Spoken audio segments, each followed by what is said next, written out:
Цял живот бях баща, а сега съм просто товар.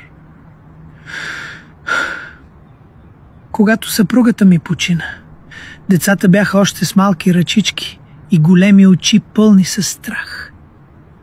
Не можех да си позволя да се срина. Не и пред тях.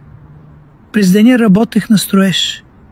Вечер кърпех мебели в мазето. Понякога само коричка хляб с чай. Носех едни и същи обувки с подметки, закърпвани с тел. Но децата ми растяха. Нахранени, облечени, сигурни.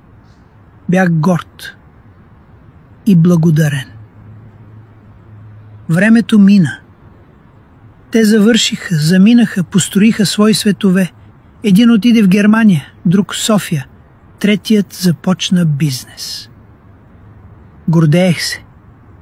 Наистина. Но после дойдоха тишините. Обаждането, което не идва. Един ден в банята ми прилуша.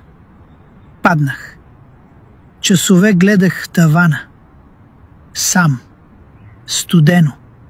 Без глас, който да попита: тате, добре ли си? На другия ден казах на сина си. Един ден в банята ми прилуша. Паднах. Часове гледах в тавана. Сам. Студено. Без глас, който да попита: тате, добре ли си? На другия ден казах на сина си: липсваш ми. Той отговори: тате, престани да манипулираш с емоции. Знаеш ли, не заплаках. Не можех. Някак вече нямаше сълзи.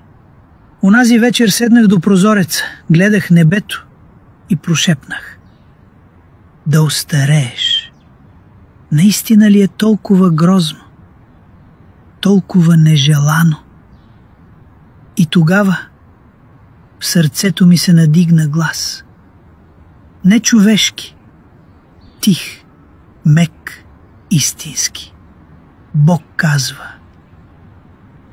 когато хората са тъжни, аз идвам да ги утеша, а когато са слаби, идвам да им помогна.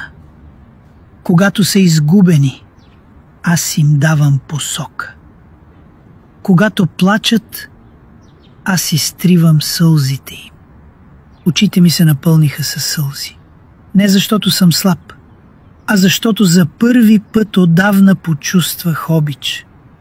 Ако и ти някога си се чувствал сам, изоставен или ненужен, напиши амин и ще ти изпратим силно послание в месен.